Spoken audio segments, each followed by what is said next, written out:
Hello guys, KpShamino here with another video for Northgard, and it's going to be tips and tricks. So I'm going to show you guys some things that I did in my first walkthrough in hard mode, and it worked really well.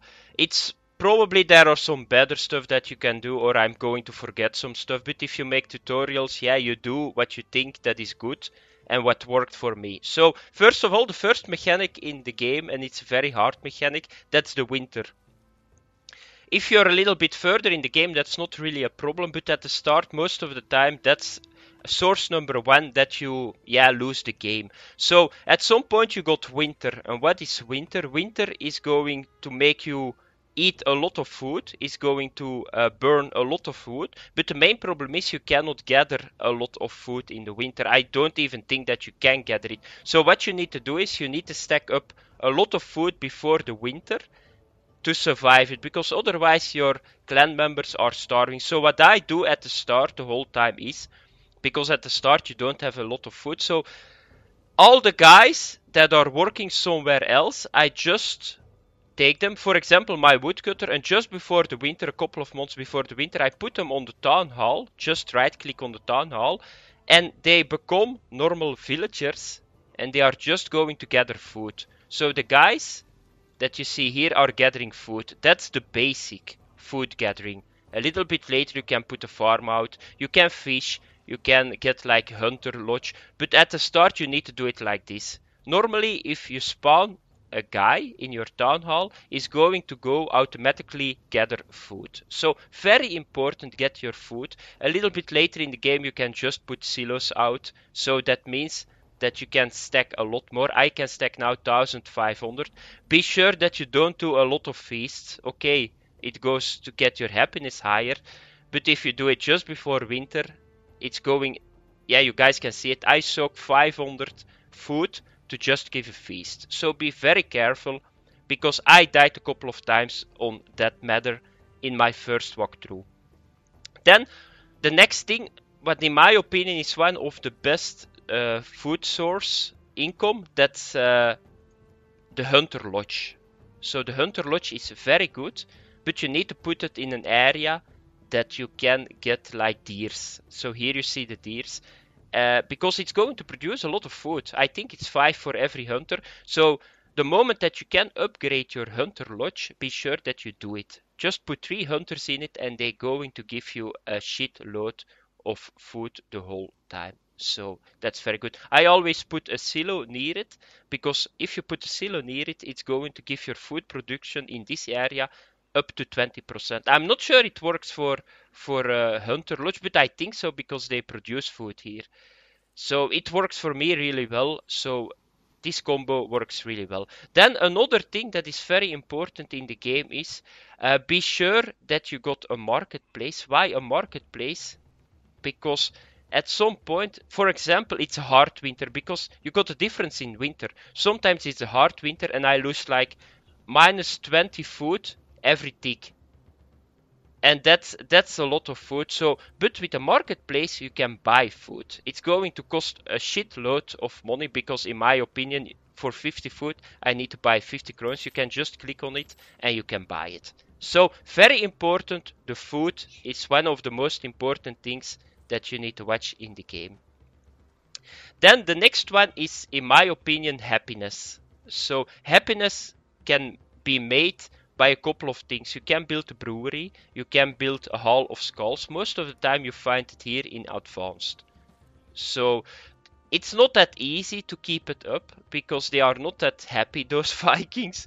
But happiness, that means that you can grow your clan. If you don't have happy people, you cannot grow your clan. You can organize a feast too, but it's going to soak a lot of food.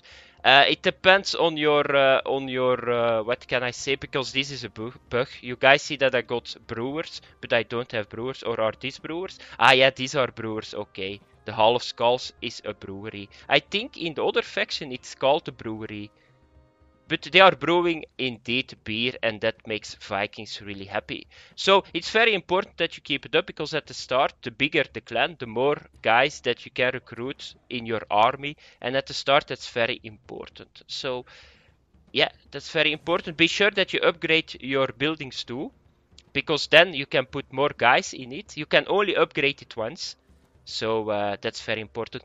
Then the next thing is the earthquake. So sometimes your building is going to be damaged, and at the start I didn't know what I needed to do. So if you see that your building is damaged, it's going to be burning. It's burning. What you need to do then, I cannot show you guys it now, but you just need to click on the burning building. For example, let's imagine my hunter lodge is burning. So you just click on it, and then if it is burning, you're going to get here like a repair button. You just need to click it. It's going to cost you wood, but you just need to click on it. Be sure that you do it really quick, because it's time based. If you don't do it really quick, yeah, the building is going to explode and you need to make it again. Then we are going to the aspect of defending. What I do is I just put on the borders. Yeah, there was just happening something. Oh, he got tremendous power. Ah, no, I befriended. No, they were befriended with something else. Yeah, fuck, I was too slow. So you can just stack on the giants, you can stack food. And what is this? This dude is running to here. Uh-oh. He's going to attack. No, he's now friend with the giants. And where is my army, by the way? Let's click on the icon. Ah, they are standing here. I'm just going to kill this dude. Ah, no, he's peaceful. Okay, so what is one of the best features in the game, and it's so easy, it's just building a defense tower. It's unbelievable how strong they are. They are totally full with archers. So on my borders, on areas that are invaded a lot, sometimes with wolves or with something else, I always put this on. So it's going to save your life so many times. You don't need to look at it. Be sure if they are damaged that you repair them right away, because otherwise they are going to burn. And this year we are going to get a very hard winter. So I'm very good prepared, but that's the winters that most of the times you go broke. Then the next aspect that I think is very important in the game is get your lore up. How can you get lore up? You can get lore up with these stones. Runestone. You can build a carved stone too, and you just need to put a guy on it. So just right click on it and he will get lore for you. Because lore is going to give you skills, and those skills are very good, and you're going to get blessings too. So be sure that you invest right away some stuff in lore, because you are competing with other dudes. Very important. So I think that I got now everything. Yeah, of course, improve your tools too. So by improving your tool, you are going to get a little bit more wood. You are going to get, your warriors are going to get a little bit more strong to fight with other guys. So that's what you need to do, guys. So that was it, a little bit tip and tricks that I got for you guys. It's not that complicated. Early access, still some stuff to add, I hope, because otherwise it's going to be yeah, a game that is not going to be played a lot. And I see you guys a little bit later, because my baby is crying at the moment, so I'm going to hug him a little bit. So thanks for watching, guys. See you in the next video. Have fun. Bye bye.